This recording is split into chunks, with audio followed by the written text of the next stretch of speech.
자, 기출문제 96회 이론시험 풀이하도록 하겠습니다. 1번 다음 중 유동자산에 해당되지 않는 것은 했습니다. 자, 1번 보통예금 유동자산이죠. 그 다음에 2번 임차보증금은 비유동 자산입니다. 네, 이 중에서 비유동 중에 기타 비유동에 해당이 되고요. 3번 재고자산 유동자산입니다. 4번 단기 매매 증권도 유동자산입니다. 그래서 1번의 답은 2번이 되겠고요. 자, 2번 다음 자료에서 거래의 8요소 중 차변 요소와 대변 요소의 구분으로 올바른 것은 했습니다. 자, 우리가 여기 차변, 대변으로 나눠서 하죠. 그래서 우리 재무상태표하고 손익계산서 요소를 보시면 됩니다. 우리 재무상태표에는 차변이 자산, 대변이 부채, 자본이 있죠. 그 다음에 손익계산서에 보시면은 차변이 비용, 대변이 수익이 되겠습니다.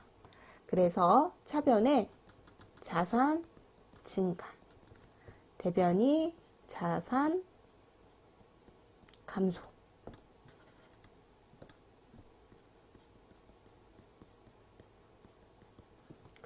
그 다음에 부채가 지금 대변에 있죠. 그래서 부채 증가. 반대니까 부채 감소. 그 다음에 자본도 대변에 있죠. 그래서 자본 증가. 그 다음에 차변이 자본 감소. 그 다음에 차변에 보면 이제 비용이 차변에 오죠. 그래서 비용의 발생. 수익은 대변에 오니까 수익 발생. 이렇게 해서 거래의 8요소를 외워주시면 되겠습니다. 자, 그럼 봅시다. 여기 부채, 가번에 보면 부채 증가죠. 부채의 증가는 어느 변이죠? 대변. 그 다음에 나번의 자본의 감소는 차변. 자, 수익의 발생은 대변입니다. 그래서 대변, 차변, 대변을 고르시면 되니까 답은 4번이 되겠습니다.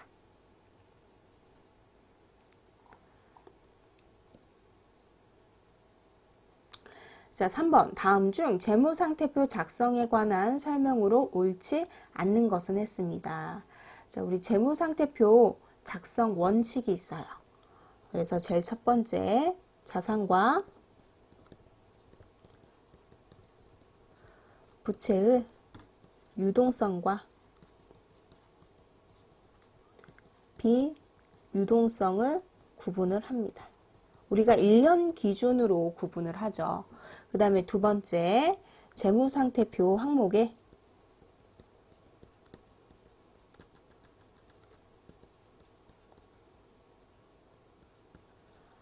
항목의 구분과 통합 표시를 합니다.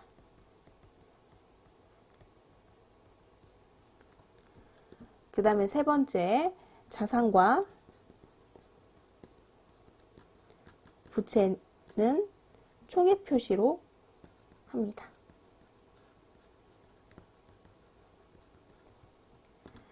마지막으로 이제 유동성 배열을 하는데 유동성이 큰 항목으로 배열을 합니다. 그래서 시험에서 가장 많이 나오는 게 이 마지막 게 가장 많이 나옵니다.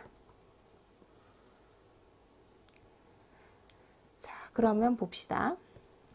1번 단기 매매 목적으로 보유하는 자산은 유동자산으로 분류한다. 아까 우리 유동성과 비유동성으로 구분한다고 했었죠. 그래서 1번은 맞고요. 2번 자산과 부채는 유동성이 낮은 항목부터 배열하는 것을 원칙으로 한다. 우리가 유동성이 낮은 게 아니라 높은 것부터 배열한다고 했었죠. 그래서 답은 2번이 되겠습니다. 3번 자산과 부채는 원칙적으로 상계하여 표시하지 않는다. 무슨 표시하는 거죠? 총액으로 표시하는 거죠. 자, 4번. 보고기간 종료일로부터 1년 이내 상환되어야 하는 단기 차입금 등의 부채는 유동부채로 분류한다. 맞죠? 그래서 3번의 답은 2번이 되겠습니다. 자, 그 다음에 이제 4번 보도록 할게요. 다음 자료에 의하여 상품의 단기 총 매입액은 얼마인가 물어봤어요. 자, 봅시다. 우리 상품 공식 기억하시죠? 기초 상품 더하기 순 매입 마이너스 기말 상품은 매출 원가. 그래서 기말 상품 재고액이 8만 원이고, 그 다음에 순매입액은 몰라요. 그 다음에 기말 상품 재고액이 4만 5천 원이다. 이렇게 계산했더니 단기 매출 원가가 16만 원 나온다. 자, 그래서 요거 다 이항시켜 주시고 계산하게 되면 순매입액은 얼마 나올까요? 자, 12만 5천 원이 나오죠. 자, 그 다음에 순매입액을 구하기 위한 공식도 있었죠. 총 매입액에서 매입 애누리 할인 환출 등을 이제 빼게 되면은 순 매입액이 나와요. 그래서 우리 순 매입액 아까 12만 5천 원이 있었죠. 여기에 매입 애누리가 2만 원 있었어요. 자, 총 매입액은 얼마인지 모르지만 여기서 2만 원 뺐더니 12만 5천 원이 나왔다. 자, 그럼 계산을 해보면은 총 매입액은 얼마일까요? 그렇죠. 14만 5천 원이 되겠죠. 그래서 4번의 답은 1번이 되겠습니다. 자, 5번. 현금으로 지급되었으나 계정 과목과 금액을 확정할 수 없을 때 일시적으로 처리하는 계정으로 올바른 것은 했어요. 자, 뭐가 있을까요? 미수금은 이제 상품 이외에 받을 거죠. 상품 이외에 외상으로 팔았을 때 생기는 게 미수금이고, 외상매입금은 내가 상품을 구입을 했을 때, 외상으로 구입했을 때 나오는 거고, 선급금은 내가 계약금을 미리 지급했을 때. 그럼 답은 몇 번일까요? 4번 가실금이죠. 자, 그래서 5번의 답은 4번이 되겠습니다. 자, 6번 보도록 할게요. 다음 중 계정 잔액의 표시로 옳지 않는 것은 했어요. 자, 이런 문제 풀 때는 옆에다가 계정을 적어두는 게 좋겠죠. 예수금 계정은 뭘까요? 부채죠. 부채의 잔액은 어느 변에 남죠? 대변이죠. 그래서 1번은 맞고요. 토지는 자산이죠. 자산의 잔액은 어느 변에 남죠? 차변에 남기 때문에 답은 2번이겠네요. 3번 보통예금 자산이죠. 자산은 차변에 잔액이 남죠. 그 다음에 4번 외산매입금은 부채이기 때문에 잔액은 대변에 남습니다. 그래서 6번의 답은 2번이 되겠습니다. 자, 7번 단기에 발생한 비용 중 차기분을 이연하는 이유로 올바른 것은 했어요. 자, 우리가 재무제표를 작성할 때는 현금주의로 인식하는 게 아니라 발생주의로 인식을 합니다. 그래서 발생주의라는 거는 수익과 비용이 발생한 기간에 이제 인식을 하는 거죠. 근데 이때 이제 비용은 관련된 수익이 인식될 때 된 기간에 그 인식을 해야 됩니다. 그래서 이제 단기에 발생한 비용만 이제 인식을 하고 차기 비용을 이연을 시키는 거죠. 자, 그래서 답은 몇 번이냐? 3번이 되겠습니다. 수익과 이제 비용의 대응에 따라서 단기에 발생한 비용만 인식하고 차기 비용을 이연시킨다. 그래서 7번의 답은 3번이 되겠습니다. 자, 그 다음에 8번 볼게요. 다음 거래를 회계 처리하였을 때 차변 또는 대변에 기록하는 계정 과목이 아닌 것은 했어요.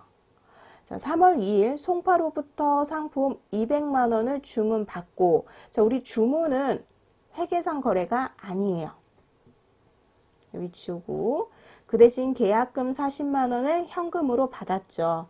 그래서 3월 2일은 현금으로 받았어요. 40만 원을. 계약금을 미리 받았기 때문에 대변에 선수금이 되겠죠.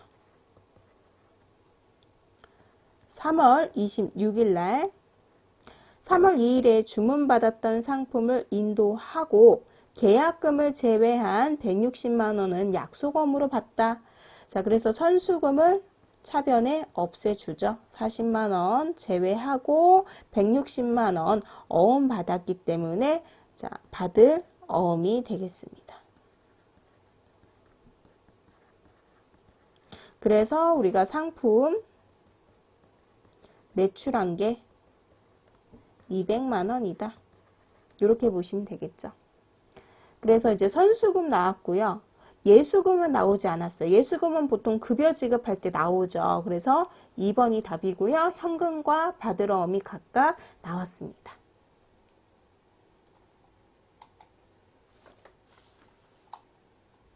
자, 9번. 다음 중 회계상 거래에 해당하는 것은 했습니다. 자, 우리 회계상 거래는 반드시 자산, 부채, 자본의 증감이 있어야 됩니다.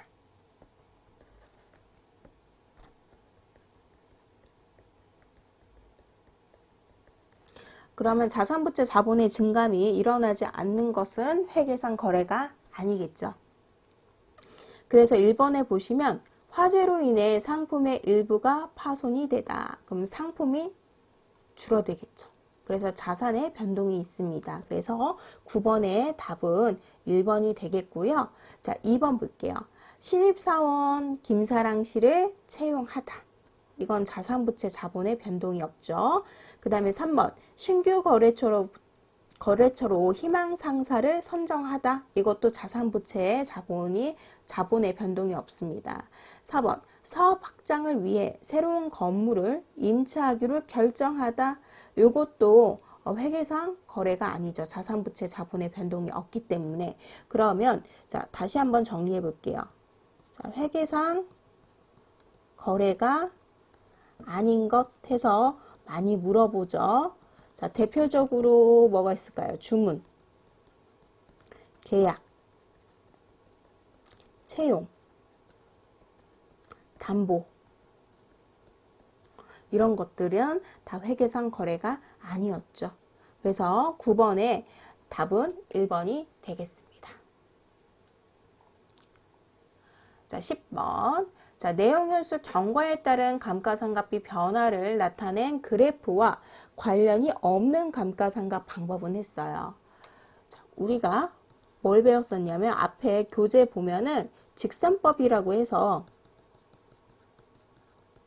정해법을 하나 배웠어요. 우리 기본적으로 배우죠. 자, 정해법은 매년 감가상각비가 동일하게 발생하기 때문에 그래프 모양이 이렇게 일직선으로 된다고 했었어요. 그 다음에 뭐가 있었냐면 가속상각법이라고 있는데 요거의 다른 말로 체감 잔액법이 있었어요.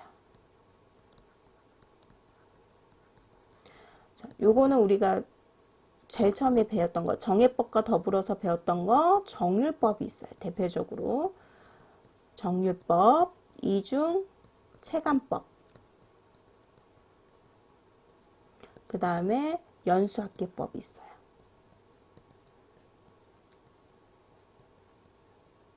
자, 얘네들 특징은 초기에는 많은 감가상각을 해요. 근데 가면 갈수록 시간이 흐를수록 이제 감가상각비가 줄어들기 때문에 그래프 모양이 이렇게 된다고 했었죠. 그래서 이 그래프 모양이 지금 반비례로 되기 때문에 정해법, 연수합계법, 이중체감법이 이렇게 그래프 모양이 되고 정해법은 이 그래프 모양이 아니라 일직선이라고 했었죠. 그래서 변화를 나타낸 그래프와 관련 없는 감가상각법 방법은 4번 정의법이 되겠습니다. 그래서 10번의 답은 4번이시고요. 그 다음에 11번으로 넘어가 볼게요. 자, 다음 중 비유동부채에 해당하는 것은 무엇인가 라고 했어요. 자, 우리 비유동부채 요거만 외우시면 됩니다. 퇴, 사, 장. 앞 글자가 퇴사장으로 시작하는 것들은 비유동부채예요. 그래서 1번에 보시면 앞 글자가 퇴로 시작하죠. 그래서 퇴직급여 충당부채는 비유동부채입니다. 그 다음에 2번 유동성 장기부채, 3번 미지급세금, 4번 선수금은 유동부채가 되겠습니다. 자, 그 다음에 12번.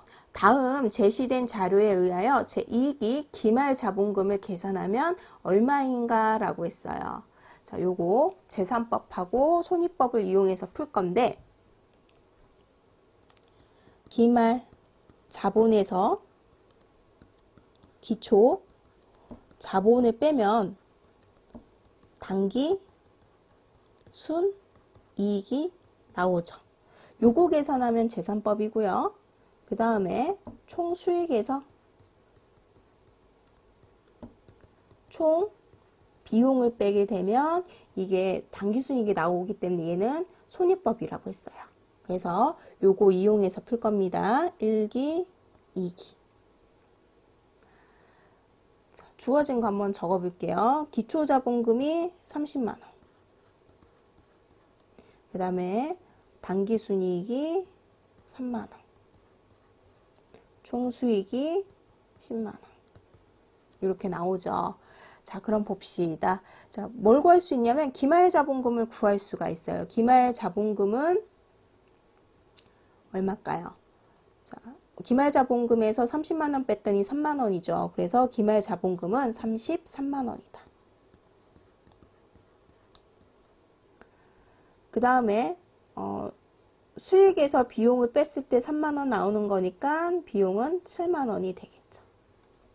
그래서 여기 가로 안에 넣게 되면 기말자본금 1기의 기말자본금은 33만원. 여기 총 비용은 7만원이다. 자, 그 다음에 2기로 넘어갈게요.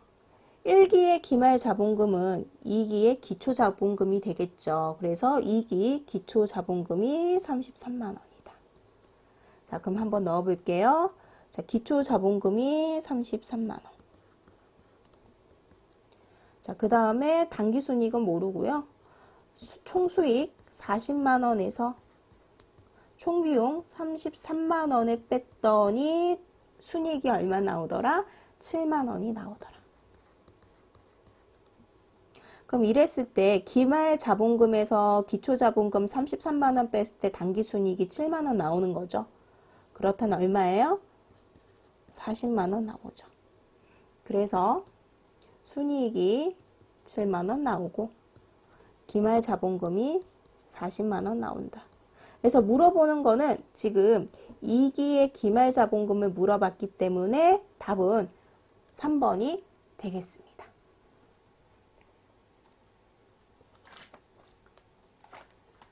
자, 그 다음에 넘어가도록 할게요.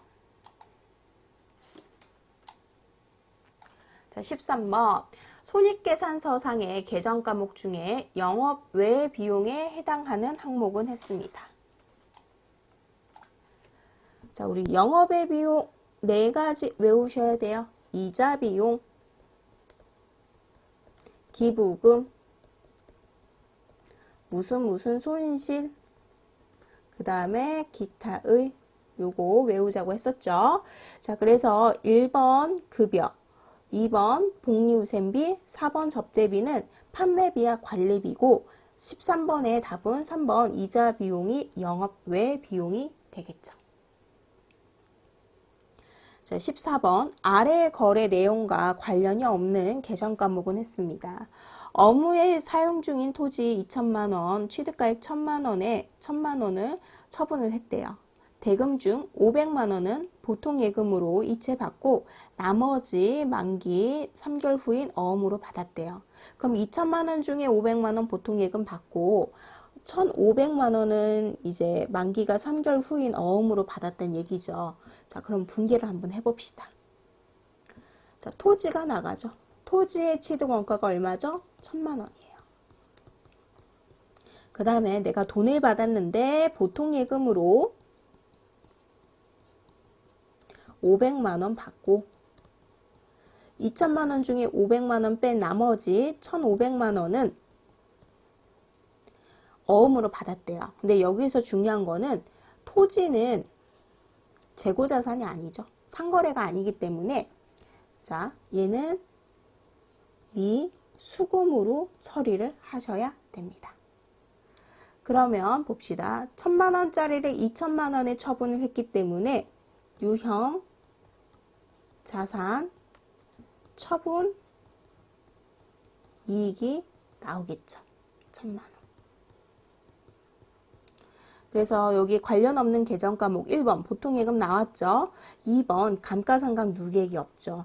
토지는 감가상각을 하지 않죠. 그래서 누계액이 없습니다. 그 다음에 미수금 유형자산 처분 이익이 나왔죠. 그래서 14번의 답은 2번이 되겠습니다.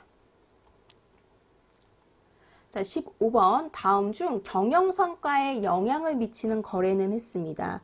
우리 경영성과라고 하면 수익과 비용을 떠올리시면 되세요.